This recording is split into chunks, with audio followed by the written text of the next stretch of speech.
Welcome to the Eclectic Gamers Podcast. Today is Sunday, October 7th. This is episode 72. I'm Tony. And I'm Dennis. And we have a guest host with us once again. This time, though, an industry veteran. You may know him as the mastermind behind the rules and programming of Highway Pinball's Alien Pinball. And he is now in the software side for American Pinball. So, welcome to the show, Joe Schober. Welcome. Hey, guys.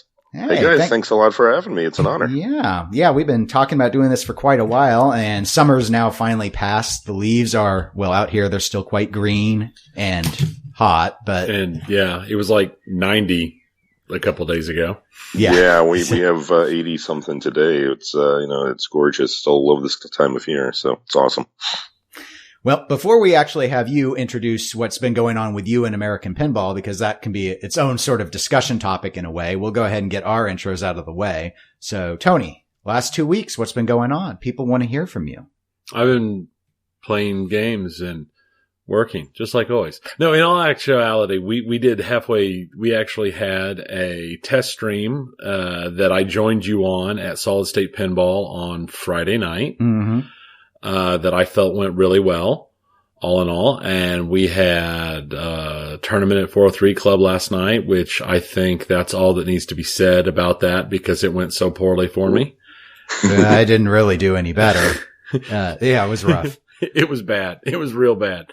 And otherwise, it's been pretty normal. I finally got back into playing. I started playing Diablo 3 again. Oh, okay. Because they had started a new season and they had a new class type that they introduced last year that I never played. So, but otherwise, it's just been my normal thing and work stuff. Getting ready for snowplow time. It's almost snowplow time, supposedly. I don't know. I haven't seen heavy snow around here for the last 3 years. I know, but I still have to go on the on-call schedule to plow snow, which means I have to go do my snowplow training to make sure I haven't forgotten how to drive a truck. Yeah, I'm glad you'll remember because driving's critical. My mailbox thanks you. So I've lost 2 of them already, but not to plows. Yeah. To drunks, but not so to plows. That's the nice thing is they flat out say, well, if you hit a mailbox, just call on the radio and let us know the address that you destroyed the mailbox at. It's cool. Don't worry about it. Just keep going. Mm-hmm. So, yeah. Well, it's like going to happen. It's like a 15-minute It's unavoidable. Yeah. Okay. Well, you've hit most of the things I've been doing as well. The test stream, the 403. Only item I guess I'll go ahead and plug here, and I'll have a link in the show notes if anyone possibly cares, is Zach had me on to guest host episode 17 of the This Week in Pinball podcast. It was a disaster. He wanted a 1-hour debate about The Hobbit, so I accommodated as best I could. But anyway. So if people care, it was very humorous. Market Trends is still in the show, so the show sucks. That's the moral. And unfortunately for you, Zach got the best line in the entire argument about The Hobbit. So did he? Yeah, he did. I don't think so. I do. Okay, you may be right then, because I'm biased. He had the funniest line in the entire discussion about. Oh, he probably doesn't listen, so that's okay. You can say what you want. Okay, so, Joe, those were our intros, but here you are. We're just outsiders sniping from the borders of this hobby. And here you are in the thick of it, and in the thick of it for a few years. So I guess, I don't know where I want to have you start with your intro. It's your intro, so I guess you can choose. But I mean, I knew about you from Alien Pinball, which, as I've said on the show before, I'm not a fan of the layout of Alien, but I did like what you did with the rules. Thank you. And you probably don't like this comparison, but you're going to be stuck with it because that's the one I'm going to use. That is, you're like the anti-Elwyn on the code approach after I experienced Iron Maiden, where with Elwyn, everything always advances something. But what I liked that you did with Alien is when you went into a mode, there were shots you weren't supposed to make and they were clearly articulated. And it's like, no, you can't just flay around and do what you want. Right. Here's what you're supposed to hit, and here's what you're not supposed to hit. And if you hit what you're not supposed to hit, bad things happen. Yeah. Consequences are a good thing. It's like life is a metaphor for life. Sure. Well, and with Alien, actually, there was a distinct philosophy behind the 2 movies. So you had Alien and Aliens. Alien being kind of more of the psycho thriller movie, if you will, versus Aliens, which was the more military shoot 'em up movie. And so I tried to keep that philosophy in the rule design there. So with Alien, it was more thoughtful. I mean, all the modes on the Alien side of things, you won't find, every shot on the playfield lit up. You have more, precision shooting, and you have more of the consequences, like you just mentioned, where certain shots actually, harmed your progress. But if you compare that with the Aliens modes, those tended to be more spray and pray, where everything was lit, less value per shot. But, you could more spray and pray. That was just kind of the blind, Marine, just, pull out the gun and fire and hope something good happens. It's that philosophy, in the game. So I tried to actually use that as an active game philosophy. And they gave more value when players were choosing which movie they wanted to play, which you chose at the start of the game. If you felt like you're a good sharpshooter, you could choose to play Alien, get the more precision shooting and more points per shot. And if that wasn't up your alley, you just wanted everything to be lit, you choose Aliens. It's fewer points per shot, but pretty much everything's lit, and there was less opportunity to hurt yourself. So, that was part of the whole idea of letting the player choose their path. Okay. Important side note: which is the better film, Joe? Alien or Aliens?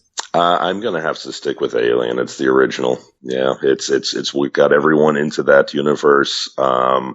And I really appreciated kind of the, like you said, the kind of the psycho thriller element of it. It's not just shooting and blood and guts. We've seen that a million times. It's more thoughtful. It's more spooky. I'm always kind of a fan of the movie that defines the universe. Okay. You were so close to the right answer, but Alien 3. Alien 3. The answer was Alien 3. Oh, wow. Okay. Hey, Alien 3 is better than Alien versus Predator 2. Fair enough. But is it better than Alien Resurrection? No, it is not. Yeah. Alien Resurrection has, what's his name? Hellboy. Ron Perlman. Ron Perlman. There we go. Ron Perlman carries that film. Well, and then if you're going to go there, where do you put Prometheus in the list? Oh my God! Questions are supposed to be answered, and Prometheus answered nothing. I still put it above 3. Yes. I don't know. It would have been better with Ron Perlman. 3 is all right. All right. It would. Okay. Yeah. Prometheus is a better assembled movie. Yes. But there are some glaring character behavior flaws in Prometheus that do not exist in Alien 3. And that's what bothers me about Prometheus. Biologist who's afraid of biology. The geologist map cartographer who gets lost, even though he has a map. Never mind. All right, we're going down a dark path of which there's no return. So, next time on the Eclectic Pop Culture podcast. Well, we've warned people before that we do like to talk about movies, but a few tangents. Yeah, it happens. It happens around here. So speaking of tangents, your life then took a tangent and you were brought on to American Pinball. So tell us a little bit about that. Yeah, no, it was very interesting. As you know, as you just said, Alien was the first game I coded, and when Highway Pinball sort of officially folded, I was shocked and honored, I guess, that within a few days I'd been contacted by several pinball companies asking if I was interested in doing software work for them, which I mean is an honor. I am not a Lyman or a Kiefer who has 20 years of super high regarded games under my belt. I'm just this guy who's done one game. So the fact that all these companies reached out to me and said, "Hey, would you be interested in working with us?" For me was just an incredible honor, because that means despite the chaos and swirl around Alien and the business, people must have seen the game and seen the code and liked it. That makes me feel good. And I really appreciated that. So yeah, I talked to a few different companies, and long story short, ended up with American Pinball. They have a good team out there in the Chicago area. Nice guys, a good factory. I got the full tour as part of the interview process. So yeah, joined up with them for the game, which everyone now knows is Oktoberfest. I was actually there as part of the kickoff meeting when the play field was unveiled, and everyone kind of got their marching orders for what to do to make the game happen. So I've been in this one pretty early in the process. Had the opportunity in conjunction with Josh Kugler there at American to define all the rules of the game. Even got to the point of, we were defining most of the inserts, the lights in the game, what they actually were, which is, it's just kind of cool. With Alien, the play field was pretty much done when I joined the team. So I was working within the framework that was handed to me. But with Oktoberfest, I've had more opportunity here to be involved earlier in the process, which has been really exciting and fun. And, I'm pretty excited. The layout is really interesting. It's really distinct. If you know Joe Balser games at all, it's hard to say he has any signature style from one game to the next. The play fields are all radically different, and unique. And, I think that's certainly the case with Oktoberfest. People are going to be seeing just elements that they haven't seen before. And on the rule set side of things, I think it's fair to say we're trying to take it in places people aren't expecting. If you read some of the online forums about what people are expecting from Oktoberfest, it's kind of limited. It's like, it's just going to be, chugging beer constantly or something like that. And, that's not the direction we're going. We're definitely embracing everything that is Oktoberfest. It's really a festival. It's a fall festival. That's what Oktoberfest essentially is. So, there's lots of elements to any huge festival, and we're trying to incorporate them all in the game, and hopefully people love what we've done with it. Okay. Well, firstly, I want to say I'm glad to hear that the design is radically different. I actually, once upon a time wrote a designer guide for This Week in Pinball, and I said Joe Balser is eclectic and he does not have a defined style for layout. Mm-hmm. So I would look very stupid if that was not the case. No, I actually saw that guide. That was an interesting, guide you wrote. It was, I think, very correct.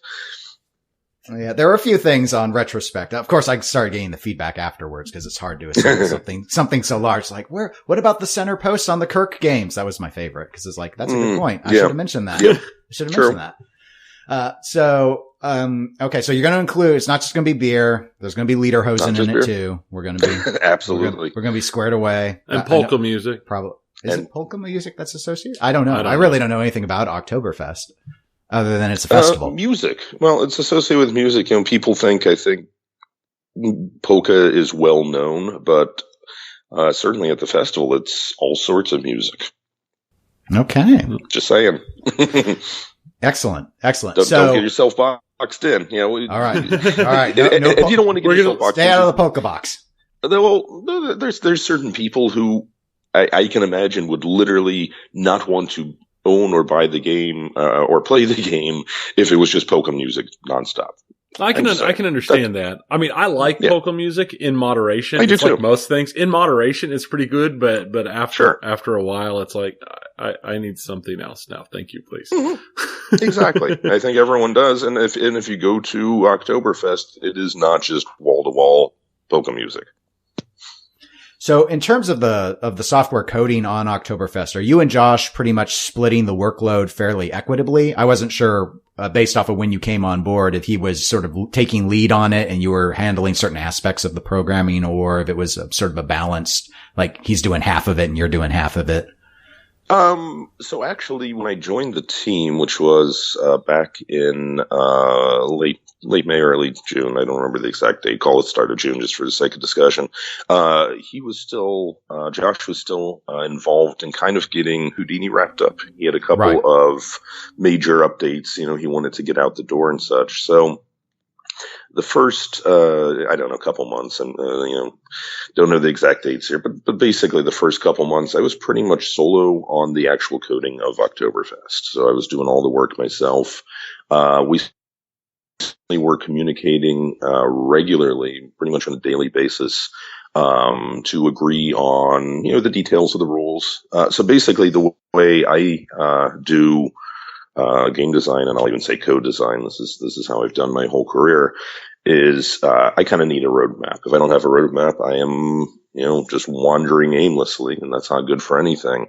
So essentially the first thing I did was wrote the entire rule book, to, a absolutely nitpicky level of detail. And so that's, so if you don't know, I'm a remote, worker for American Pinball. They're in the Chicago area, and I'm outside of Washington, D.C. So, don't have the advantage of, just going in the office and talking over the water cooler. So like the rule book that I wrote was done, via Google Docs, so, Josh could be monitoring, or anyone in the company could be monitoring, down to the character if they want, as I was working on the document. But yeah, I wrote up a rule book for the game, that, absolute nitpicky detail. And that's my personal guidebook. If I need to know what to do next, I go to the rule book. I have all sorts of fancy color coding for what's been proposed, what's been rejected, what's been completed, etc. And it all gets nicely, rainbow colored that way. And, I follow the guidebook of what we're going to be doing. And so in that sense, I wrote all the rules and, started coding them. And then as, Josh became available from his Houdini work, he's joined the fray now. And, we're certainly now working in close conjunction. He's dedicated to Oktoberfest at this point, as am I, and we're pounding through it to make an awesome game. Excellent. Well, before we move into pinball news, I guess this will be, if there's anything else you wanted to say on Oktoberfest, if you want to leak the next 5 games from American Pinball, we're all ears, but feel no obligation. We would never ask such things. Yeah, sure. I'll skip that for now, but maybe I'll come back on the show later and talk about the next games. No, we're, I think, all pretty excited about it.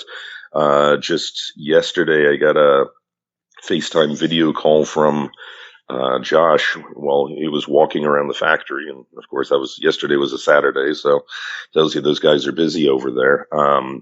When he was walking around the factory showing me all the pieces of the games and all the games under construction and all, and it was really exciting to see everything coming together. So I think it's fun. It's just a fun game. It's a fun and joyful game, and I certainly hope everyone when they see it in the coming weeks, feel the same way about it. But I would tell everyone, don't worry about your preconceptions of Oktoberfest. It's definitely an Oktoberfest game. It probably won't meet anyone's exact preconception, but I think everyone should have a lot of fun with it. All right. Excellent. Well, now let's move on to some new conceptions, pre or otherwise, and that would be the pinball news. And we're going to start with Monster Bash Remake. Yes, we all know what Monster Bash is. A-list Williams title, George Gomez design, All right. So there was a leak of the large DMD display and the topper. And then since then, Chicago Gaming Company has officially released photos of the LE topper, which I know I put in the note, little notes we share with, so Tony was able to see, and got 3 of the band members and, well lit and all of that. So, Joe, what are your thoughts on a Monster Bash remake? Do you like Monster Bash? Love Monster Bash. It's a great game. It's a great layout. And it's another one of those actually that I think it's just a really fun game. It's the humor in the game is fantastic. Just every little detail in it. I think they did a great job of making it fun. Pinball's supposed to be fun, and certainly that time of Williams, and almost that series of games, if you will, Attack from Mars and Medieval Madness and Monster Bash. They're fun. So yeah, I'm looking forward to it. I have no idea what the actual sales have been for the remake so far, but I expect, given what I've seen of Monster Bash prices, that this should do well. I saw that topper too. One thing I have not heard, I haven't been aggressively following up on rumors. Is the topper animated in any way, or is it just flat plastics that'll light up? If it was animated, that would be freaking awesome. If you're playing, one of the monster modes, if its little topper monster, starts playing its instrument and dancing around, that would be freaking amazing. Yeah, I haven't been following any of the threads discussing what's going on with Monster Bash, so I only saw this because it was showing up on Facebook. Sure. And my guess is based off of what they did with the Attack from Mars topper is, yes, I expect some aspect of it to be animated. Yeah. Like one of the things I've wondered about is it seems like there's that, like the green shot in the back is the moon. Does the Wolfman rise up, for example? Because you don't see him in these shots. But he's a core member of the band. Something like that I could see. And then, the idea of the band members, jiggling around when you maybe make their shot or once you've earned them. That would be pretty cool. Like the saucers on or the Attack from Mars topper with all of its motion and this and that. And I've liked what they've turned out with the LE of, the Attack from Mars LE. Everything about that I loved. It's very well done. And we've had remakes. We've had both of their other remakes on location in the area here in Kansas City. Yeah. So, and they've gone over very well. Fans of the originals seem to enjoy the remakes just fine. So, we'll have to see. Now, the other rumor that I've heard, and I have no idea if it's true or not, is that there's some way in Monster Bash Remake to have an alternate rule set.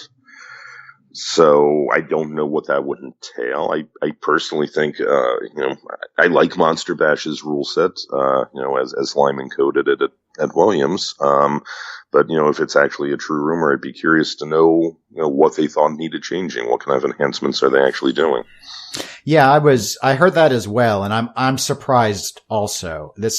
If they remade Theater of Magic or something, I could see the idea. Cactus Canyon. Sure. Well, Cactus Canyon would be an obvious one because it's clearly incomplete. It's incomplete. Yeah. But I name Theater because it's got a terrible exploit when it comes to tournament play. Monster Bash is a reasonable tournament game. It doesn't really need to be reworked. It feels complete. Right. You could argue it's an easy game to finish, but lots of games from the 90s were quote unquote easy. Scared Stiff's easy to get to the wizard mode. It doesn't make it a bad game. Well, it's of the wizard modes. Yes, one of the wizard modes. Monster multi-ball, not spider multi-ball. That's tough. No.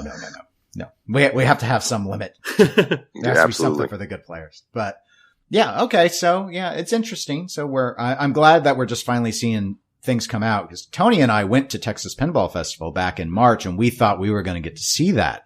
Sure. They had that whole thing. And it has been so delayed. That's the reason why there's so much attention. That's why there was even second guessing from the community about, maybe Cactus Canyon's really the third game because they're trying to figure out what's taking so long.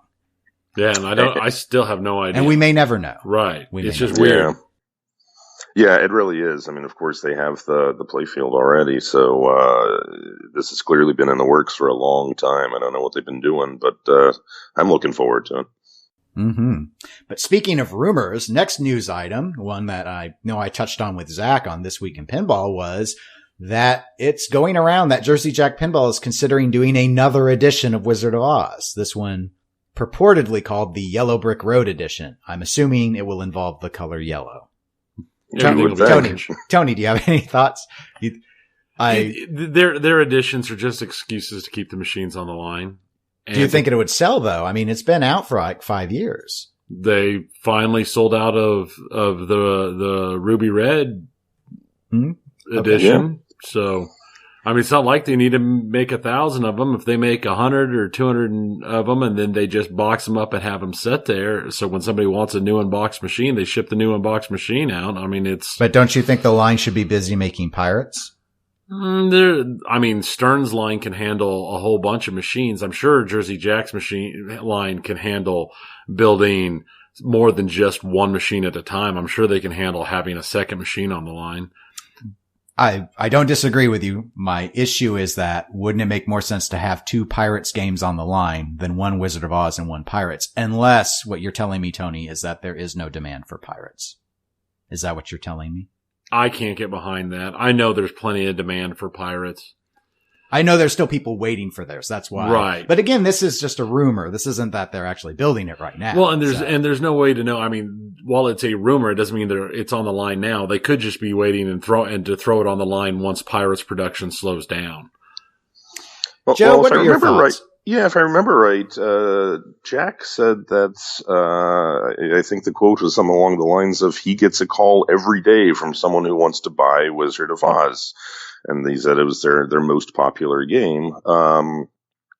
So, I certainly wouldn't be surprised. I think one interesting aspect, when you have these different machines that don't change the gameplay, but they're different themes, whether it's Yellow Brick Road or Ruby Red or whatever, is you're going to have a certain number of customers who are super fans of the theme, who maybe just get enamored of a particular styling, particular special edition of the machine, and actually decide they want to buy, even if they have one in their basement already, they might be like, oh, Yellow Brick Road, oh, that looks awesome, I really want that one.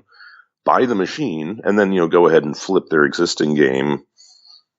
Or they could be the insane guy who has to have everything. So they've got. They could be, sure. Maybe. I guess they're planning to do head-to-head tournaments. Yeah. I'm sure there's one guy out there who exists like that, who's willing to do that.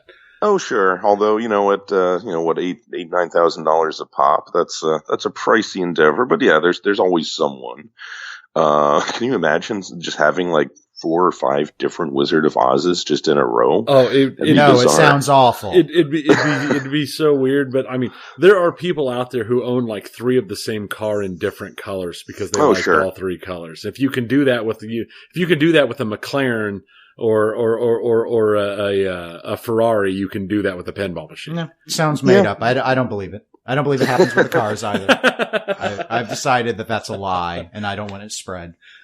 But from a manufacturing point of view, assume there is a market like that, who either wants to collect them all, or where certain people are, enamored with a particular, theme. I mean, do you do the Tin Man edition and the Lion edition and so forth, whatever, I don't know. But those changes are easy to make.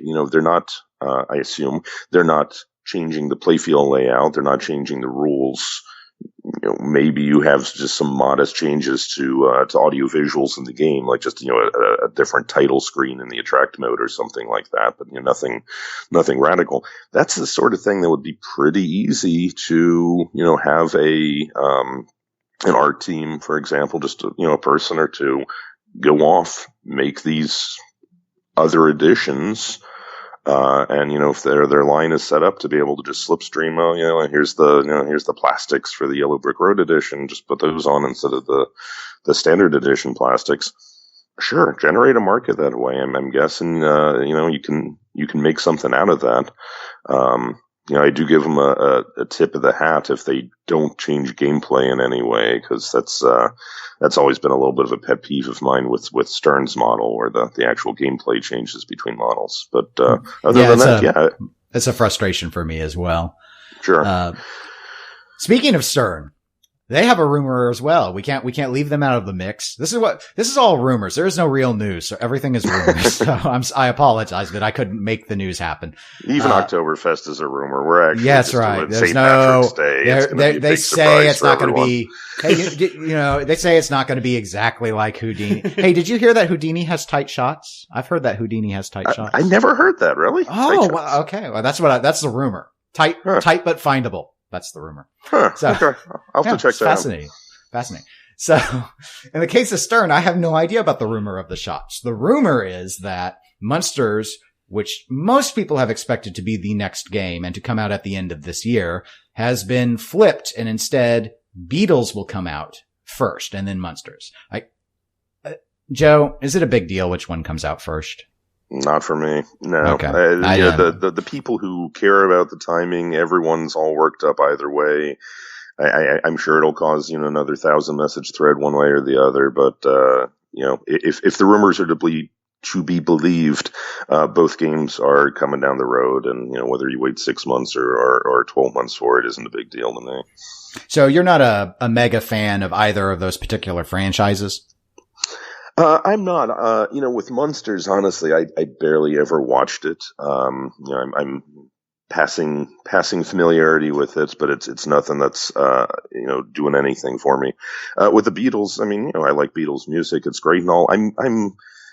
I don't know. I think personally I'm kind of just done with the band themes. There have been so many of those over the past 10 years or so. I'd like to move on, but, if you're going to pick a band, it's hard to find one more iconic than the Beatles. Again, I think that's a great way to tap a market of people who are, hyper collectors. I know for a fact there's a number of people like that in Beatlemania land. So, if you can get people who don't even care about pinball to throw down a few $1,000s for a game, more power to them. I have a coworker. He's in another division, but I talked to him, and he doesn't care about pinball at all in any way, shape, or form. But he's an enormous Iron Maiden fan, and so is his wife. And they have a fund set aside specifically to get an Iron Maiden machine that they're building up so they can get an Iron Maiden machine. Yeah, and how many stories are there of that? You just happen to know someone at work, right? And there's probably people in every other office who have the same attitude, whether it's Iron Maiden or AC/DC or whatever. So in that sense, it's an awesome model. Yeah, that's the power of licensing. And right. I think that's probably the greatest contribution that Daddy East ever ended up making. And some people may feel it's a double-edged sword in a way, but at the time it was, hey, operators will like this. It will get coin drop. That first quarter will fall in because that's Jurassic Park. That's Last Action Hero. They weren't all winners, but you would just go with all these themes. And now with the home collector market, people often have that nostalgic tie, or they just identify really strongly with, oh, I really like Game of Thrones as a show or as a book, so I want that game. And that's, it's very powerful. But with the rumors of, everyone's assuming from the head-to-head pinball interview with Joe Kamikow that the license he said that he had to spend $1 million for was the Beatles license. There's never been that sort of money thrown at a license for pinball before. That's to me, that's kind of scary because that's going to have to be monetized somehow on the sales. Yeah. If it's actually $1 million, that is, it's hard to imagine how that gets split up amongst, the typical number of runs of games. That's a huge whack to the bill of materials. Does that mean the play field becomes more simple, just to offset the cost of the license? I don't know. Yeah. Or maybe they actually think they'll sell 20,000 units of the machine. I don't know. Well, one of the rumors I've heard is the idea of, like they did with the Super LE with Batman 66, but like a super duper LE where you say, well, they're going to be 10 of them and they're $50,000. And the truth of the matter is with the Beatles, you could do that. I guess. Yeah. I full on think you could do that. I can, the only bands I think are big enough in the world that you could do that and get by with it are the Beatles and Journey. Elvis, and maybe Queen. Yeah. Although Elvis actually got done already, which is interesting, and I'm sure that was not $1 million license. Yeah, that's true. Yeah, no, I don't think, obviously since they've done it before, I don't think it would require, but I could see you maybe saying, there are a lot of people who are, you're right, there are a lot of fans. I think those are the only bands I can think that are big enough that they could pull off something like that and have it be realistically Justin Bieber. done. What about the Biebs, man? Well, the problem is they're all still young. Yeah. Well, Beyonce. Yeah. So there we go. Beyonce. You got to put a ring on it, multi-ball. Yeah. That's one of her songs, right? I don't know. Probably. Yeah, sure. Why not? If it made money, it was one of hers. Beyonce's behind everything profitable in music. Would the translate for the LE be that really bad still frame from the Super Bowl where she's all looking weird and stuff? I don't remember that. Okay. So then are you guys then arguing just keep the band thing rolling indefinitely? I think it's got to be coming to an end. I would think it would be coming to an end because I don't, in my opinion, but I'm not a big enough, I like music, but I don't love music. I like listening to music. I'm super eclectic, but at no point is it like I love this one band so much that I have to have it. And while we've gotten some really good players out of the band games like AC/DC, I love AC/DC. It's one of my favorite modern games. Mm-hmm. But at the same time, there's a lot of them out there that it's just like, okay, yeah, I'll play it, but it's not the game where I'm going to walk in and if there's 3 games, I'm going to go drop all my money in that one machine. Right. Yeah. For me, I'm not I'm not a fan of band themes on a licensing level. There aren't very many that would ever appeal to me just because of the theme, but there aren't really, there are themes where I'll go, I think licensed themes are the smart move. I think it's a smart play because of what it can do for sales. I personally am really only interested in how the game plays by and large. So as long as the theme isn't offensive to me, I would be happy to consider any particular theme. Yeah. Sure. Yeah. I'm you with don't care like about Iron art. Maiden. Yeah, Iron Maiden. I couldn't care less about as the band, but the game's fantastic. And I've known, there are a number of people I've known who want that game or have bought that game because they like Elwyn's layout. It's not that some of them hate. The issue is if they really hate Iron Maiden, and then it comes into, well, can I go in with my editing software and change the music out so I don't have to listen to it, sort of thing. But they want the game, they want the rules. And some of them will just stomach it and turn the volume down to 1. So it just depends. So next news item. Deeproot. Jeff with This Week in Pinball got to tour their facility down in Texas. I do have a link in the show notes to Jeff's write-up on that for anyone who wants to read about his visit. But a few highlights from it. He confirmed that it is quote unquote real pinball, physical pinball. And some other tidbits. They are working to secure licenses. A popular 80s license is confirmed to have been secured, though they didn't indicate which one. Fall Guy. Airwolf. And manufacturing equipment is not yet all in place yet. So I know it may not have been Deeproot's opinion, but I got the sense it was Jeff's opinion that he's not sure whether or not they will actually be able to be producing games on the line, so to speak, as of TPF, which has been the sort of official goal, TPF 2019. I don't know if you want to reveal who all ever reached out to you, Joe, but I was wondering, was Deeproot one of the companies that approached you after Highway? Yeah, I won't list any of the specifics who reached out one way or the other. That's fair. Yeah, I'll keep away from that. But no problem. Yeah, but they're an interesting company. Yeah, they've. I only speculated on it because they've scooped up so much talent.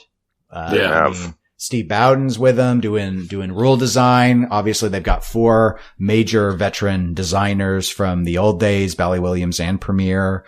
Yep. And everything they've done has been to show signs that they're serious, and they've got cash behind them, which is what I think is making it very interesting to people like us versus some of these other companies, which have had ideas and often great ideas, but when it came to the production side, it always seems like they run out of money. Right. So like what we're witnessing with Dutch Pinball right now, it's just like there's just not enough money they can't do a lawsuit and keep producing. They probably couldn't have kept producing even if there was no lawsuit. So it's very concerning to people, especially because all that was on the pre-order model. Deeproot's making these motions that there is no pre-order money expected for them. There's not going to be these big delays when you order the game. They're saying the right things, broadly speaking. So, do you have any sense as to what everything that I'm always seeing though is that there's something different, that it's real physical pinball, but something different. I don't know if you had any thoughts on what might be the different thing that we're expecting. We had Robert Mueller on, back in February. And at that point, he had noted at the end of the interview that he thought P3 was too far towards virtual pinball. So from then, I've always, in my mind, known real pinball for him means something more physical than what Jerry has done with multimorphic. Mm-hmm. But he's doing something different, obviously. Yeah, Jeff in his This Week in Pinball report did say something, if I remember right, that maybe the head was non-traditional. I think he had wording along those lines. So, that certainly gets your brain tickling, wondering if it's, pulling back the Pinball 2000 model, where there's some sort of projector, over part of the play field that, can do some virtual imaging. I was always personally kind of a fan of the Pinball 2000 concept. I think a lot of people poo-pooed it ahead of time when we only saw 2 games. I was always pretty excited about the possibilities of what could have been done as the designers became, more comfortable and more innovative with the technology. But of course, we didn't really get to see that. So I guess that's a possibility. Yeah, I don't know.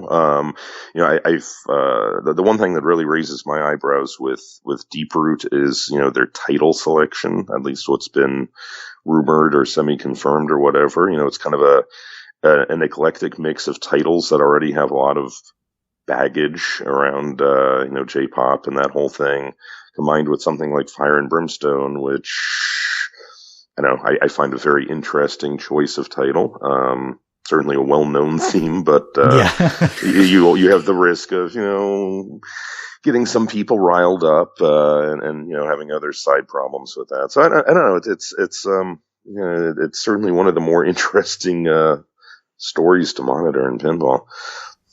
Yeah, we've been keeping an eye on it as the entire community, because it is interesting, and I know that I think Robert came out on Pinside a while ago and had noted he had talked to Pinball Brothers about getting Queen, that's a fun aside, fun for me, maybe not fun for you, Joe, but I'll ask you about it. Do you have any sense? Do you think Pinball Brothers is actually going to try and produce pins, or what? Yeah, I mean, certainly, it's been rumored that they're looking at producing Queen or some other title down the road. They're still on the This Week in Pinball, list of manufacturers, which is now, I don't know, what, 4 or 5 screens long. You scroll through too it. Big. It's amazing. I scroll past it. I can't read it. It's like Phoenix Pinball and the Goblin game that keeps renaming, it seems, every 2 weeks. I know that's wrong. I know they renamed once. I'm being unfair, but they don't listen, so it'll be okay. They won't get too mad. Last news item actually is what Tony mentioned back in the intro, and that's KCGameCON. Yep. So that is an esports convention that we have here in Kansas City. And for those that are pinball fans and don't know anything about video games, esports is competitive video games. But they did invite pinball to participate this year. So Carrie Wing who's one of the top players in the world of pinball and is a Kansas City area player, she has taken the lead on organizing this event. And so on December 1st, there is going to be a pinball tournament that is going to take place all day at the KCGameCon. And the reason why it's newsworthy, besides the fact that we haven't had a quote unquote major event style like this for years now, we've been talking behind the scenes. Kansas City players have been talking about trying to put together another show, which I don't think has happened since I first got started in the hobby. And Tony and I were approached and asked if we would actually live stream and commentate the event, given our vast knowledge of all pinball rules and all pinball players. And I'm being facetious, Joe. We don't know any of that. No, it's terrifying. But we're going to do our best. And that's why on Friday earlier, we went over and we did a full hookup to run through what we were planning to do. And the test went very well. So technologically, I think we're in a good place. Yeah. Intellectually, we'll have to see. Yeah, we'll have to see. I'm very much going to, my plan is currently to funnel my inner John Madden and just go with the obvious and color commentary type stuff. In order to win, you've got to score points. Thank you, John Madden. And you need a telestrator. Don't forget the telestrator. Yeah. Oh, everybody wants the telestrator. It's a big pain with the software, so anyway. Here's a pop bumper. If you look here, I got a little design. A pop bumper. It looks kind of like this. And when the ball hits it goes ba-dang! And it sends the ball flying off in another direction. Careful not to stretch into Dick Vitale there. I think you're walking the line between the two. But anyway, we have a link in the show notes to the Facebook page for KCGameCON Pinball Championship for anyone who's interested in attending. If you just want to watch it, it will be streamed on our Twitch channel. We do have one, and it's linked in the program notes. I've now put those in on our show notes. There's always stuff related to just us at the bottom, so you can find that there. It'll be on the new one. So anyway, as I noted, Joe, we really had to reach to make news. So we're done with news. So we're going to talk about something fun. Not that the news isn't fun, but this will be more fun, especially for you, because we're going to talk about pinball leagues. And you are heavily involved in pinball leagues. So tell me why. Why should we care about pinball leagues, Joe? They are the gateway drug to competitive pinball. And unlike other kinds of drugs, this is something you want to get addicted to. So, I mean, we keep trying to grow the player base of pinball. And certainly competitive pinball is a big part of that. But if you have something like, what's the major tournament, right? You have something like Pinburg, which we got sold out in 30 seconds, I think it was this year, something like that. That's overwhelming for people new to the hobby, new to the sport, right? You're not going to sit there and hit refresh at 11 a.m. on whatever day and pay hundreds of dollars for the show tickets and then hundreds of dollars in transportation and hotel room and all that. No, that's just not going to happen. But what does happen with people all the time, we see in our local community, machines get set up in a bar or a restaurant or an arcade or a pool hall or whatever it is. And, certainly people who are into pinball immediately congregate to those machines and start playing, and maybe they form a league or whatever. But then you have the casual players, the people are like, yeah, I like pinball, but whatever. You want to get those people into the community because it really does, for many people, not everyone, it really turns into kind of an addiction. You understand, there's more to pinball than just not draining. There's rules to the game. There's strategy to the rules of the game. It's, you have to do things in this order or this timing, or, you want to do this, but not that, whatever it is, right? Now, the stuff we know, I'm preaching the choir. Sorry about that. But it's important to get new players engaged with that stuff. And there's different ways to do it. You see local tournaments popping up left and right. The growth of, the Whopper leaderboard over the past few years certainly attests to that. I just think leagues are a really great way to get new people in. That's not as intimidating. It's not like this is the big local tournament and all the big players are coming. It's a league. We hang out. We're going to have some beers. We're going to play some pinball and have some fun. We have different divisions. So you don't have to worry about, if you're competing against the best players. And it gives people an out. A certain number of people won't like it for whatever reason, and they can just kind of flitter away, and the commitment level is usually pretty low. Yeah, you're right. I've been involved with pinball leagues for a long time. The league I'm in the Washington D.C. area is the Free State Pinball Association, FSPA, which has been running continuously since 1995. Wow. Is that the longest running league? If it's not the longest, it's certainly in the top couple, I think. Since no one is here to fact check me, I'll say yes, we're the longest running league. Good. We like hard takes. Good job. Yeah. So what's your league structure, if you don't mind me asking? Tony and I actually don't play in league. We occasionally have one. They're in the area. There was one this summer. And I think the league people, they're always trying different things, trying to find ways to get it to grow to more people. So I'd like to hear from successful leagues to know what you all are doing. We had Bowen on last year, and that's what he focused on, what the New England Pinball League does, which was interesting, but we never tried that particular approach. So what does Free State do? So, one of the things that's, relatively uncommon about our format is we insist on participation. So there's a lot of leagues out there that, you kind of show up when you do show up, and you don't show up when you don't show up, and whatever, and that's all fine. The thing we never liked about that was if you compete against someone who's only participating half the time or a third of the time, it's kind of just cheesy to even compare your scores. It doesn't make sense. Right. So in FSPA, we do require that players participate every week of the season. Now, if you're not, we understand people can't literally be there every week. So we have the ability, you can record pre-plays ahead of time on all the machines at the location. And then if you're absent for whatever reason, whether that's vacation, illness, stuck in traffic, those pre-plays just automatically kick in on your behalf. But it's a skill-based grouping. So I'm going to give some kind of comparisons here to what I know other leagues do, because I work with hundreds of leagues in concert with Papa, running league management software. So in FSPA, we're skill-based grouping. So at the start of the season, we seed everyone based on their skill level. So the top ranked person will be the top seed of group one, and it goes down to however many groups you need for the league size. Each week you only compete against your group mates, of course. It's a match play format.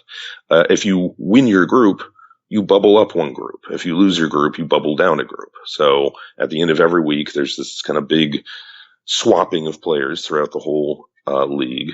And what that does is it kind of naturally bubbles everyone to players of similar skill. But since people are moving every week, you're not just playing the same people week after week after week. There's this big shuffle that happens, and you're still playing people of similar skill. And our seasons are 10 weeks of regular season play, and then approximately half of people make the playoffs, which is the 11th week, and we do playoffs for cash and prizes and trophies. And that lets us have 3 seasons a year. About a 4-week break roughly between seasons. So it gives people a little bit of a chance not to get burnt out. Although we will run some one-off tournaments in the off season for people who want to get burnt out, I guess. But yeah, a lot of people, kind of appreciate getting a little bit of a break, and we throw a party during the off season just to celebrate. That's paid for out of the league dues, and everyone seems to enjoy getting together. Now with FSPA, unlike some leagues, we have, oh my God, where are we at now? 5 or 6 separate leagues, all running under the FSPA banner. So all those leagues are independent. They run on different days. So some people play in 2 leagues or 3 leagues. Most people just play in 1 or whatever. The end of season party then becomes really nice because we get everyone together, and people in the different leagues and different locations can mingle and get together and talk and play games and have a good time for an afternoon. How do you promote all this? Is it just word of mouth? Yeah, it's a lot of word of mouth. At this point, if you search Virginia Pinball or Maryland Pinball, we're generally in the top couple hits on Google for people who do that. At the locations, we put up flyers. Some of our locations have been absolutely wonderful with us. One of our locations is kind of a brew pub restaurant. Every little napkin holder, they put a little flyer basically, on the napkin holder for our league, which, when we walked in and saw that, it's like, oh my God, you people are so wonderful. Thank you. It's, some of it is word of mouth, social media presence, all the usual suspects. It's growing. It can be hard. I mean, there's no question about it. One of the things I hear from new leagues, who reach out to me and say, hey, I'm thinking of starting a league. Can you help me? Is, well, I've only heard from 10 people. And I'm like, great. You have 10 people. You can have 3 groups, which is fine. That's enough, spread of people. Start with 10 people. You'll pick up people during the season. They'll have word of mouth. Just seeing people at a location who are obviously competing, because everyone knows it's kind of an interesting phenomenon. Even people who aren't familiar kind of look and say, oh, you guys are doing some sort of like competition thing. I don't know what that vibe is that we give off, that, oh, you're the competitor people. You just kind of naturally draw people in. Don't be afraid of having a small league to start. You got to start somewhere and just take that first step. And the other nice thing about starting with a smaller league is it's less intimidating for the person who's running it. There's some leagues that actually start off with like 40, 50 people or something. And the league director is, kind of going crazy because like, oh my God, how do I group people? How do I do scoring? It's too much to handle. Which it kind of is if you go from 0 to 50 people overnight. Sure, start with a dozen people. You can get in the flow of it as a league director as well as the players. So yeah, don't be afraid. There's no bad outcome, right? I mean, the worst possible outcome is even if the league totally fails, you all played some pinball for a while and had a good time. That's not a terrible thing. Well, I got a couple real quick questions just on this. Is since you're running different groups, and I didn't know if you mentioned just how big of a league are you talking about that you're currently in?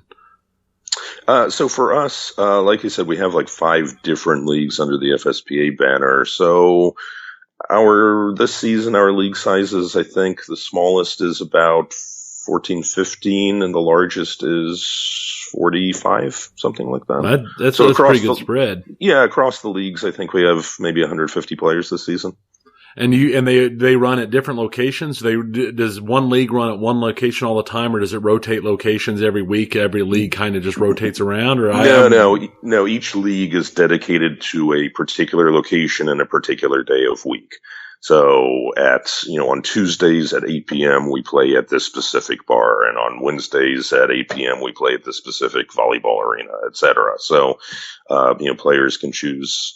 We're kind of philosophically, we shy away from rotating locations. It's kind of confusing to players. They may forget or lose track of where to show up to, in each different meet or whatever.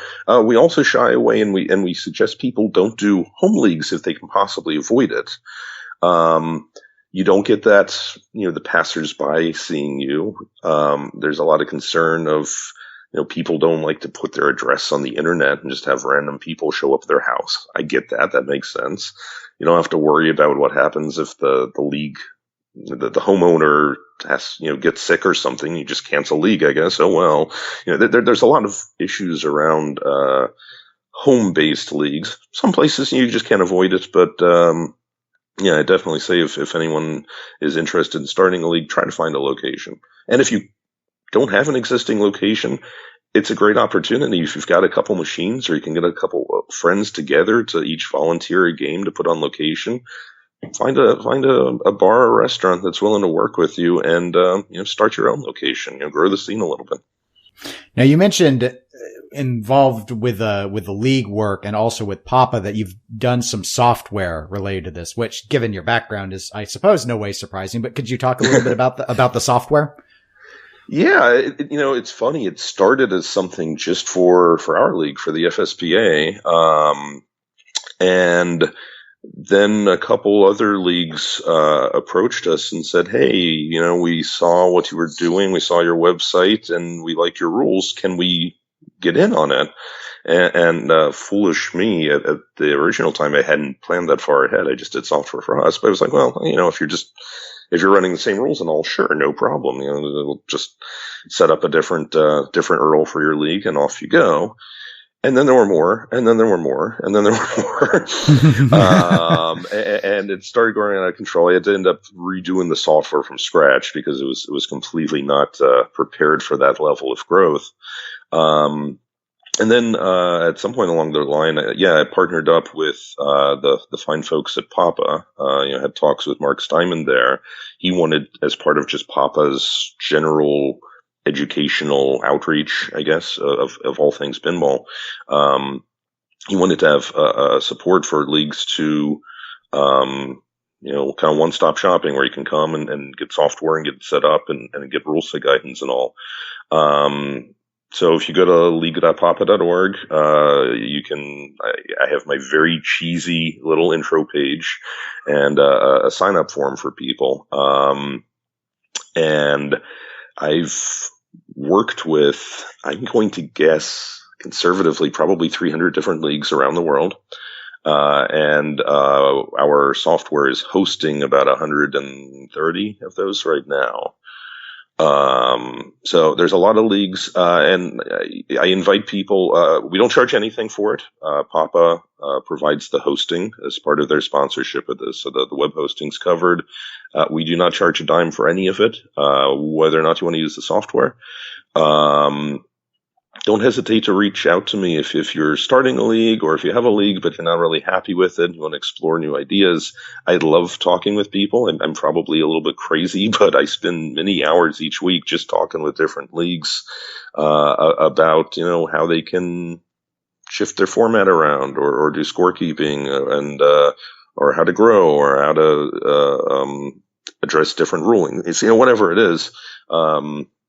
I just get a kick about talking about this stuff. I get a kick out of growing the league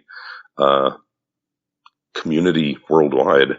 Because, like I said, I really think it's the gateway drug to competitive pinball, and I want to see more people playing competitive pinball. So, let's make this happen. I'm happy to help in any little way I can. Okay. And we're going to have a link in our show notes to your Papa League software so people can go check that out by just clicking beneath the notes section of our podcast. Yep. Cool.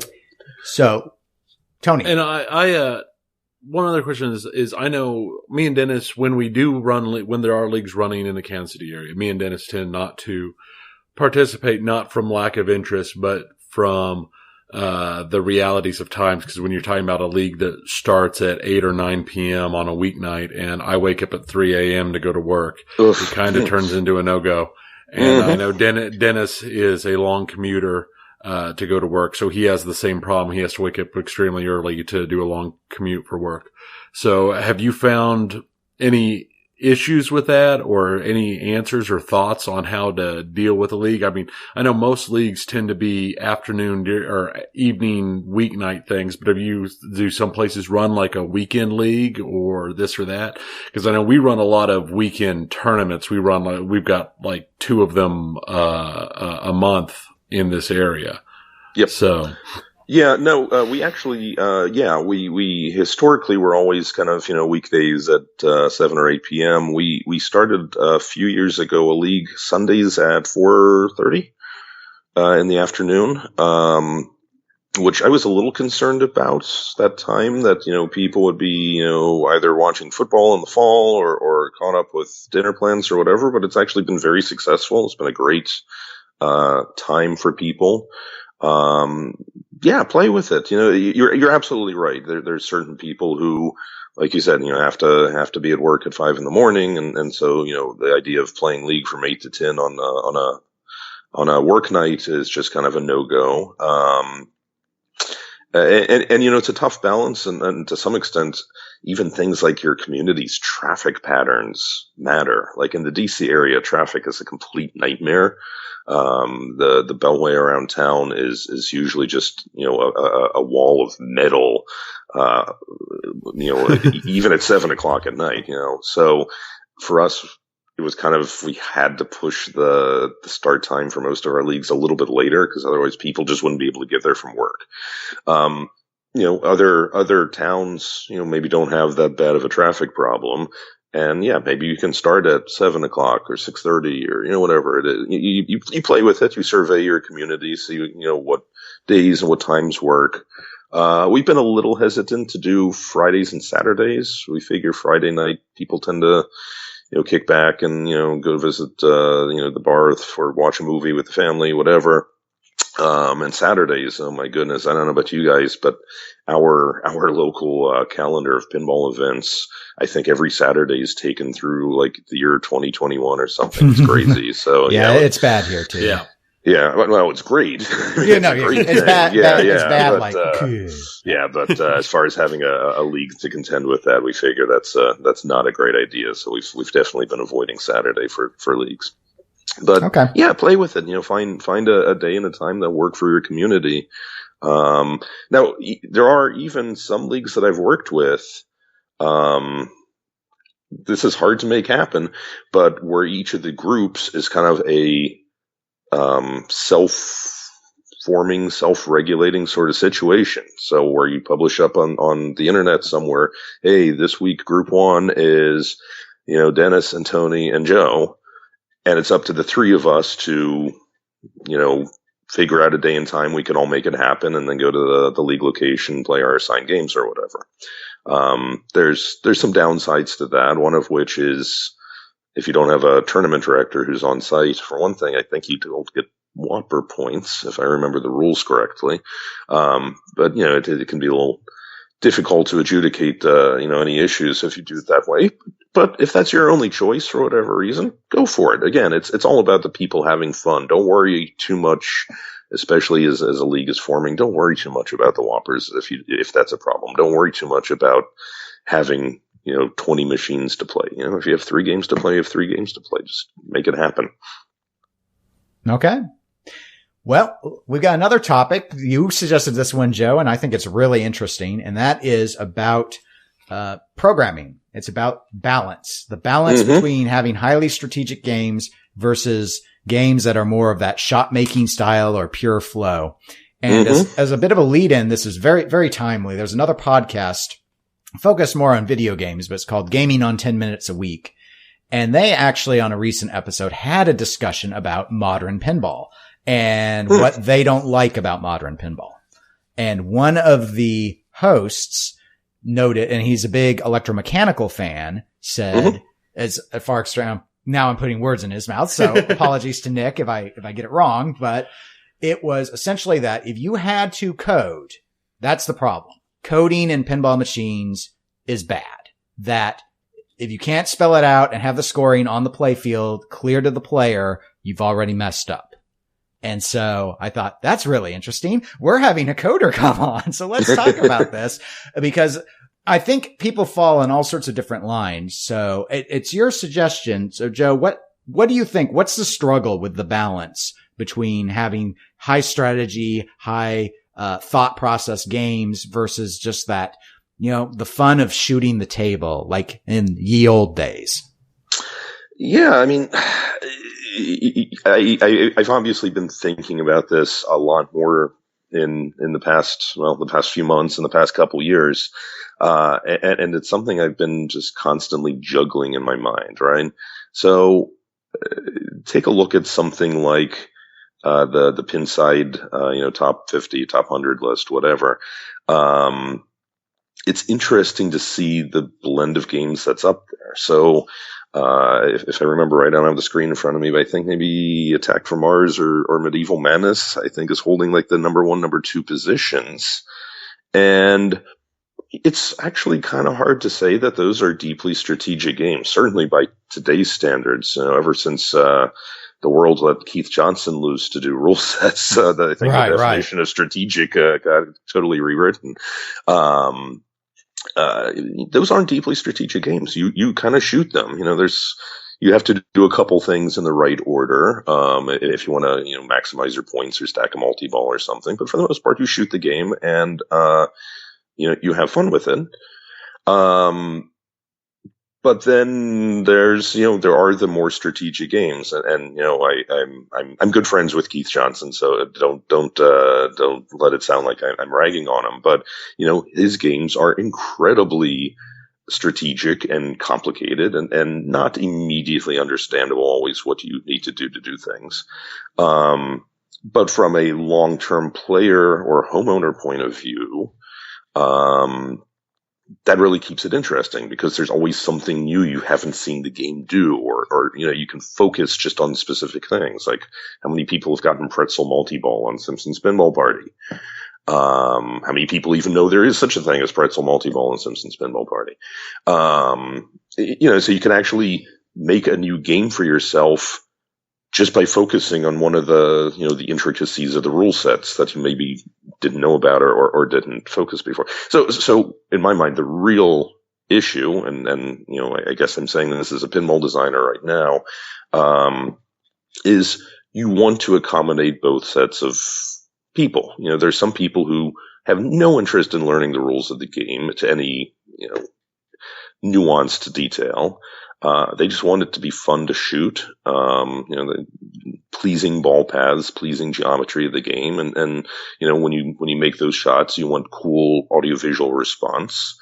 Or using your theory that, it should be like an EM game. Well, if you're not coding it, maybe there's not even audiovisual response, right? It just goes ding. I don't know. But then you balancing that with, the long-term appeal of the game. Is this something you're going to get bored of, down the road? So yeah, actually, when I mentioned the topic, I was, hoping to hear some thoughts from you guys as well about, do you enjoy taking the time to learn the detailed rules of the game? Is that something you find engaging? Do you find it more like doing schoolwork and it's just a hassle and you want no part of that? You just want to flip? What are your guys' thoughts on that balance? I think that I really like it when a machine it has something where if you jump in and without knowing anything, you can still feel accomplished. When there's obvious and easy enough targets that you still feel accomplished. But like you said on the boredom thing, it's very easy to get bored of it after a while.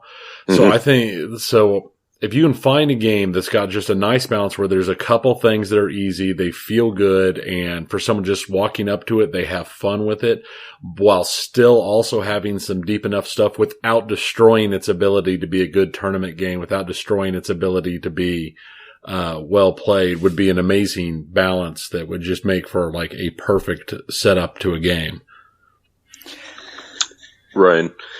For me, and I'm going to say something that's for some will be quite the insult or whatever, but TNA, Total Nuclear Annihilation right now is very popular in the community, very popular amongst some homeowners. Tony loves it. Be careful, Joe. I like I said, I knew I'd be insulting some people here. For me, while I appreciate and I give Scott Danesi, tons of props for what he did, it's just too much on the simple side. You hit the little tic-tac-toe board, and then you hit the scoop, and then you hit an orbit, and then you hit a target. And then, okay, great, I did that. Now what? Well, you do the same thing again. Yeah. And then you do the same thing again.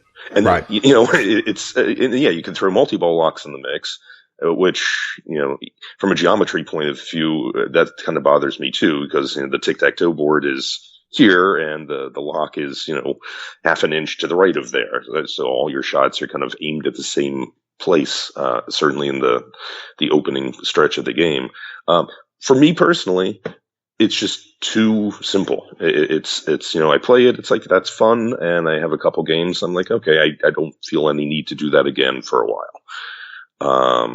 But a lot of people love TNA, and it sounds like you're saying, Tony, you love TNA. So I do. I do. I've loved it since I played the Whitewood.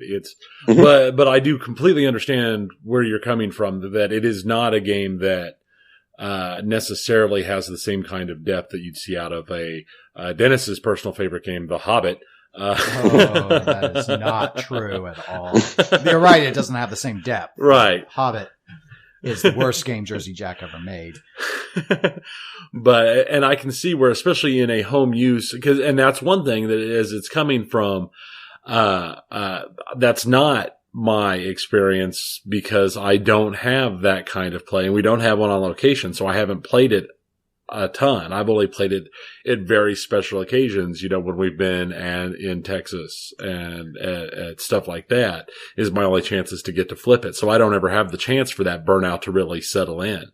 And I can see where actually owning it and actually having it on location a lot, that could be an issue. So that makes complete sense to me. I like Total Nuclear Annihilation. I agree completely though that there's only one right way to play it. And yes. That's the problem I do have with it. It's get your multi-ball, destroy your reactor. That's the right way to play it. All other ways to play it are wrong. There's only one right way. Bowen showed us the right way to play the game.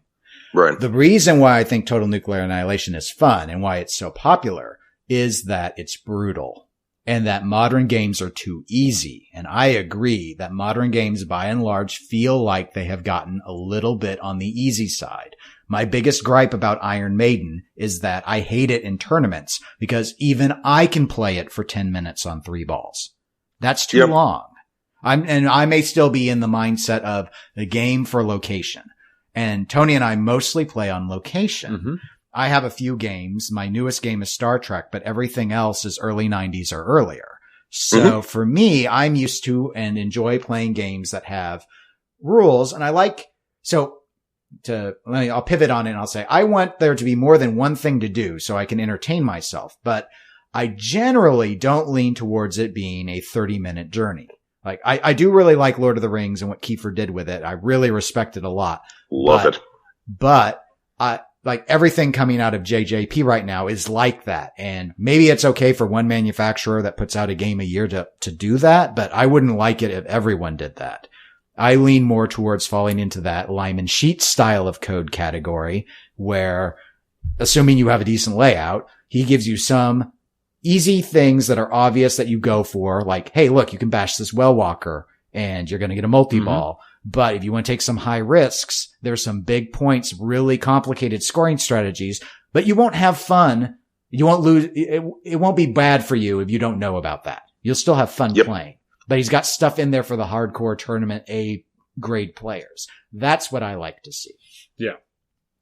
Yeah, I'm with you. I completely agree. I think Lyman does a fantastic job with that balance between the obvious goals and then the kind of the subtle hidden strategies. And I think it shows because, again, if you look at the Pinside Top 100 as a reference, a lot of those titles at the top of the leaderboard are Lyman Sheets coded games. So yeah. I don't think that's a coincidence. Yeah. And I mean, there's something to be said about taking a game, which, well, I'm met on the theme, Metallica. You have something like, okay, well, for a starting player, they see and get a very rewarding visceral reaction when they shoot Sparky. Shooting the snake is obvious and harder. So if you want to start a game more intermediate, but then the advanced techniques of activating Crank It Up and applying all of that, things that I still don't fully understand, as I found out yesterday losing because I didn't make one shot on the game. It's got a lot of depth to that. And in terms of the programmers we've seen a lot of content out of, I think Lyman's sort of at the top. And Kiefer's approach is also very, very popular, but he does, he has got lots and lots of depth. He likes to let you stack your multi-balls. It's just a very different style. And he seems to program more towards journey style pins where it feels like you're going on an adventure and there's a lot of things. But for me, the problem with it isn't the code. It's that the games are playing so long that it feels almost like a chore. That's where I'd rather just play Iron Man sort of thing, but that's personal preference. Yeah, it's pretty interesting in that way. And, another game that, I really enjoy shooting and has almost no rules whatsoever to speak of is Demo Man. That's, I think, an example where, the layout is, it's super fun to shoot. All the combos flow, but you certainly could not say there's any deep strategy to it. Right. Maybe best a little bit body more ever so. made. Ooh, really? Yeah, really. Okay. For him to say any wide body has anything even relating towards good is something. It's because it's a standard body that you don't have to play on the wide part. That's what makes it so good. I'm supposed to say that Alien's the best wide body ever made, right? Maybe. I don't know. It's the best coded wide body. I think, no one's going to say that shallow. But no. Go on. For me, the nice thing about Demo Man is not that the rules are so deep, but that the ball is constantly going on a different path. The layout is such that you're not just shooting, up the middle constantly, or you're not just shooting, a scoop constantly, or whatever. It's the ball swishes this way and that way and the other way, and so you're engaging all three flippers all the time, and the ball's going on crazy paths, and that's just really fun to shoot. Now, do you feel that applies to a game like, and I've loaded up the Pinside Top 100 here. So for those listening, since it changes, it doesn't change as dramatically as it used to, but just running through it real quick so people know of our snapshot in time when we recorded this. It's number 1, Attack from Mars, 2, Medieval Madness, 3, Iron Maiden, 4, Twilight Zone, 5, Monster Bash, 6, Lord of the Rings, 7, Metallica, 8, Dialed In, 9, AC/DC, and 10 is Addams Family. So you take a number 1 game like Attack from Mars, which is my favorite game from the 90s. It's the best game of all time. Okay. Well, and so what do you think in terms of that? I mean, it is just a fan layout. So what makes it work, Joe, in your opinion? That's something I constantly, wonder about. It's certainly not a deep strategic game. It's fun to shoot. It was one of the first of the fan layouts. Really smooth shots, good humor. And like you said, there's, obvious stuff to do. You want to hit the big, flying saucer in the middle, and pretty quickly the force field thing moves down. And I think for new players, just that is kind of cool. They weren't expecting the thing to move down into the play field. And it's obvious you shoot the center for a while and eventually you blow up the spaceship, and that's awesome. I think for more advanced players who are into pinball, it's a great balance. There is a little bit of strategy, like trying to go for the billion-point total annihilation. That's a challenging thing to do, and you have to kind of plan it. Or stacking Martian Attack, multi-ball with total annihilation, or with regular multi-ball. So I think it really just gets that perfect balance. There is strategy to be had if you want to maximize your points in a competitive setting. But if you don't care about that, you're going to have a great time shooting the shots. It'll say funny things, lights will flash, you'll get points that feel, in accordance with how well you shot. It's a beautiful balance of a game. And it's friendly. The ball never, one thing I find really interesting about a couple of those games, the ball never comes out somewhere you didn't expect. You don't really shoot the ball and then have it come out, half the play field away because it went through some subway or something, which again, for new players, I think is an important thing, because although it can be cool and some games really use that in an interesting way, it's really confusing and you're just trying to figure out where the ball is and suddenly it's, 3 feet away and you don't know why or how or whatever. Attack from Mars, I think prior to that, there were more subways than games. Star Trek before that, right? TNG. But the ball basically always comes out from where you shot it, even if you hit the saucer or the lock or whatever. It just pops out from basically right there. So the player is never confused about where it's coming from. It's well balanced. But I in the course of designing or thinking about rule design, I pulled up exactly the list you just read off. And what I find really interesting is in that list, it kind of covers all the bases, right? I mean, I would argue that Attack from Mars and Medieval Madness are rules-wise pretty simple games.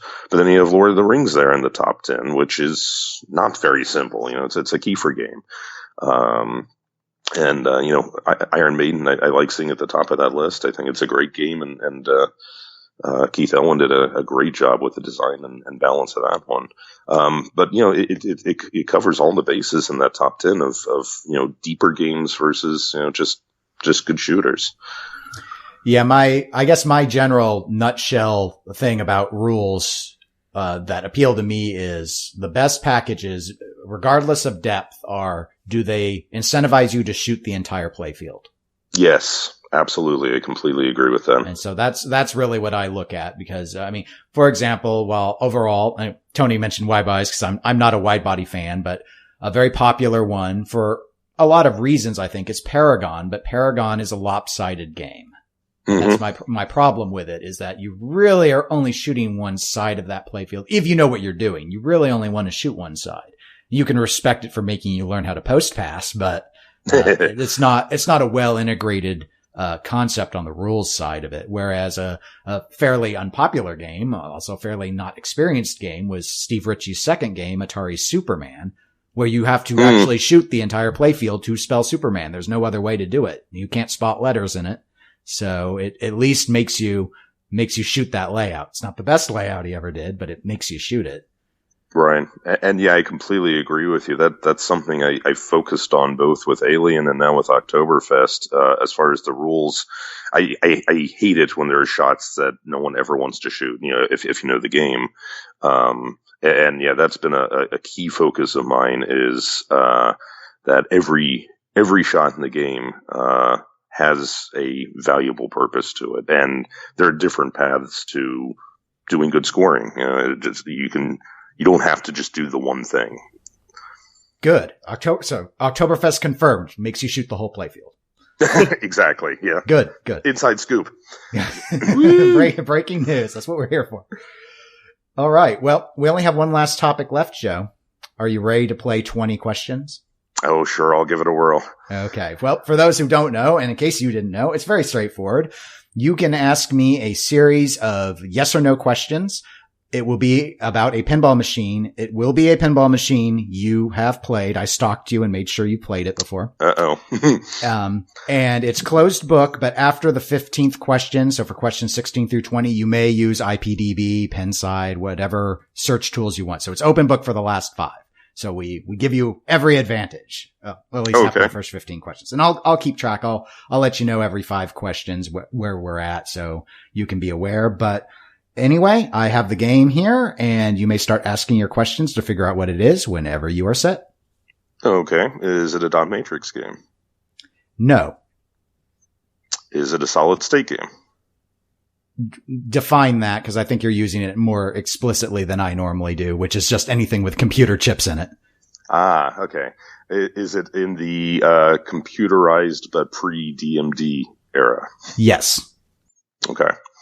Is it a Williams? Yes.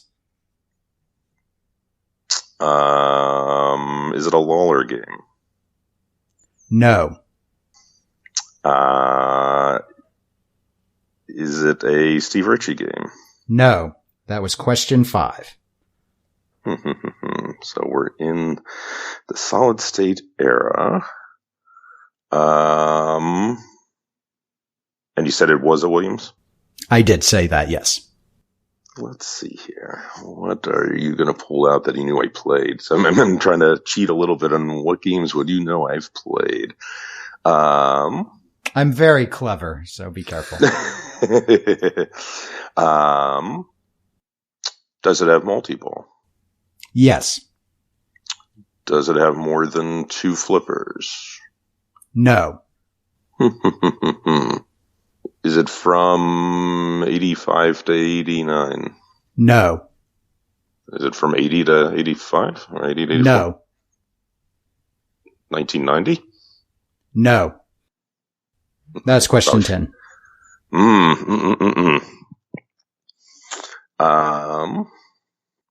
This is harder than I would thought. Good. I designed it to be tricky. Yes, or maybe I just suck at 20 questions. It's not a dot matrix game, but it's Williams. My big mistake here is I should have been taking notes when I asked questions, and I did not.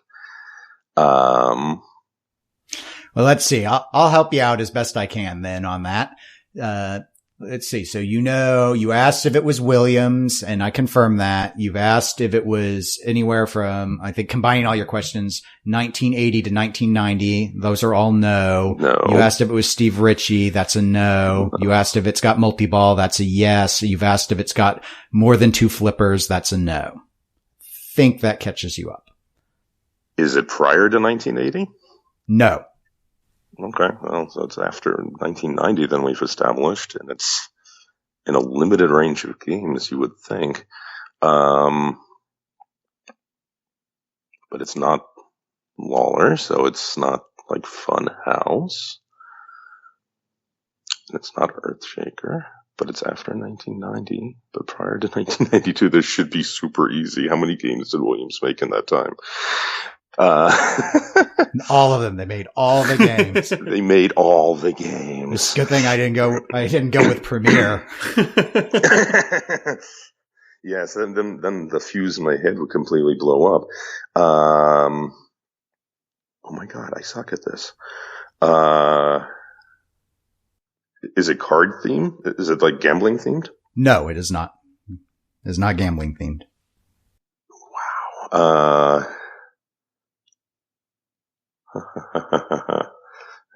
I'm sure your listeners are thoroughly enjoying the sound of silence while it gets all edited out. It's going to sound like you are just awesome at popping off the questions. Yeah, this is nothing compared to like me. I'm super slow when it comes to this. I'd say you could think about other playfield features, other designers, artists that were involved, software.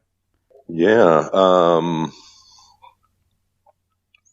Yeah, I'm just trying to home in on the roughly 2-year stretch there. What it has to be if it's not a dot matrix game and it's post 1990. It's not Steve Ritchie and it's not Lawler. It's not going to be mousing around because that's Bally. Well, I do need to clarify that normally we treat Bally Williams all as Williams because it's all the same company. Oh. So does that mean it could be a Bally game as well as a Williams game? It could be. Now, if you want to clarify it, you can ask if it's the Bally subsidiary or the Williams subsidiary. I'm sorry, I just assumed it as your question is WMS. Yeah, fair enough. Yeah, it's ambiguous. Okay, well then I will ask: is it a Bally badged game?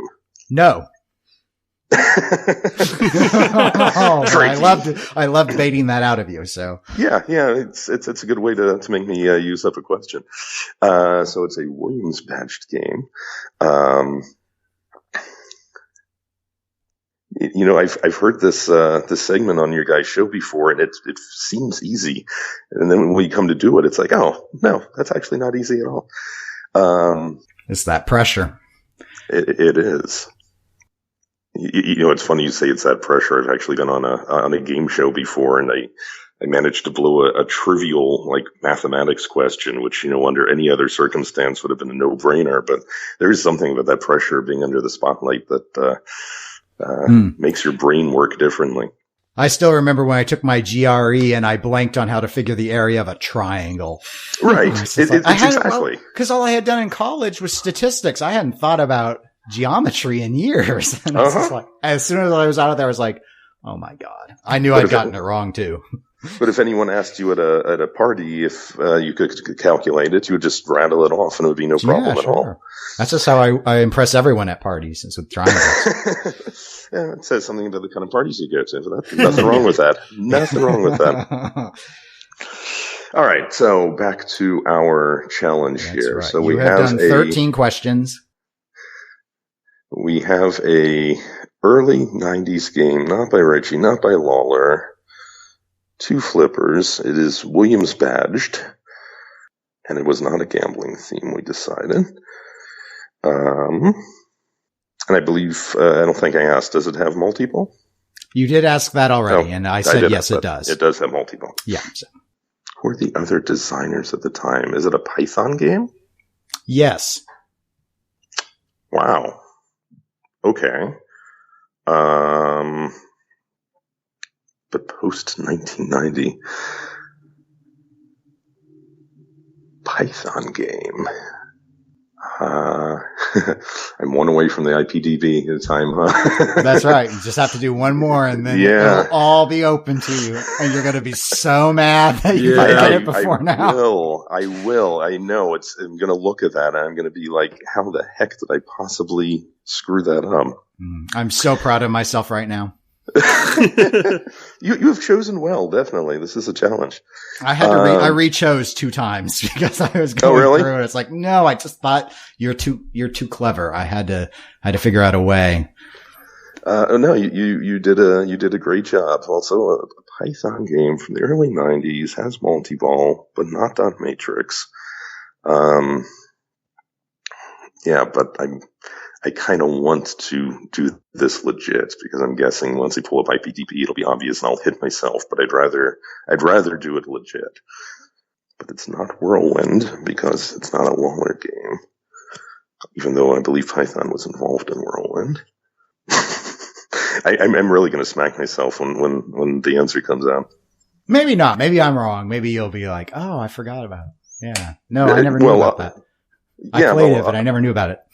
Yeah, no, obviously that's the case because it's not something that's leaping to mind right now. Is it Bugs Bunny? No, it is not. That is question 15. So now, as of question 16, you may use IPDB. Do I want to do that? Yeah, I should probably do that. I'll be here all day. Let's see. No one's ever failed, so we want to make sure you don't not get it. But, oh, is it Bride of Pinball? Yes, it is Bride of Pinball. 16th question. Yep, right. I'm going to smack my head here because did you think it was before 1990? Was that the issue, or did you just not contemplate it? I think it mostly escaped me, but I knew it was around 1990, so I figured it was right in that ballpark. So, okay. Yeah, Bride of Pinball. Okay, no, very very well done. That's a good one to pick for the game. And so I'm curious now, what were the other couple of choices you thought of and rejected? Oh, well, in terms of why I chose that particular one, I saw, just so you know where I got it from, I saw you discussing an issue with it on Tilt forums. Mm-hmm. It came up as a point of discussion. And in terms of what I considered for other games that I'd seen you talk about, I had contemplated doing Whirlwind, and I also was very tempted to do Roadshow. The problem is you own both of them, or at least did. And I was worried that, unfortunately, most of the stuff I found that you ever talked about were games you owned. And I really wanted a game you didn't own. So I didn't see Bride on your lists. So correct. Maybe that would give me, right. I thought maybe that'd buy me a question or two more. It did. No, that was a good, tricky one. Yeah, it's, for whatever reason, my brain was not was not getting in sync with that one, even though it should have. So nicely done. So for the listeners, the answer was The Machine Bride of Pinbot. It was a February 1991 release, Williams branded WMS game, was designed by Python Angelo and John Trudeau. Art was done by John Yossi and Python Angelo. It has a 2-ball multi-ball in it. It's a 2-flipper game. A lot of people are familiar with the rotating head for the ball lock. So it's pretty iconic. It's also, in my view, pretty not fun, given the billion-point shot. But you can always get the conversion kit. You can get the conversion kit, which is cool. The other thing you can actually do is it is possible to basically disable the billion-point shot. Mm-hmm. If you have access to the adjustments of the game, someone was insightful enough to have options where you can set the percentages for the Big Wheel Awards. So you can set the percentage for the billion-point shot down to, I don't think you can go to 0, but you can set it to 1%, and then you can set its timer to like 1 second. And effectively disable it, which, can be a little bit annoying if it actually happens to give that, award, because you get 1 second and time's out and you never have a chance at it. But other than that, it does do quite a bit to balance out the scoring of the game. We use it in one of our leagues, and it's actually a pretty effective game for that. Oh, okay. But cool. I do remember hearing about that. Yeah, it's still not a great game in the sense you're kind of just doing the one thing all the time, trying to get into the multi-ball, but it's usable. And as an interesting side note, for a lot of people think it's a System 11. It is not. It is a WPC game, just like Funhouse is a WPC game. I think a lot of people see that it's alphanumeric and they think it's still System 11, but it is more advanced than that. So. Yeah. Well, that was the show. So, Joe, we want to thank you for coming on. Thank you so much. It's been a ton of fun talking with you guys. We have a link to American Pinball in the show notes. So people, if you want to know more about American Pinball and the pinball machines that they're manufacturing, go ahead and check them out. As a reminder, you can always reach out to us at eclecticgamerspodcast@gmail.com or on facebook.com/eclecticgamerspodcast. We're on Instagram and Twitter as eclectic_gamers, and that is where we are on Twitch also, which we've been spending a lot more time lately. That's right. So until next time, I'm Dennis. I'm Tony. And that's Joe. I'm Joe. Play more pinball, everyone.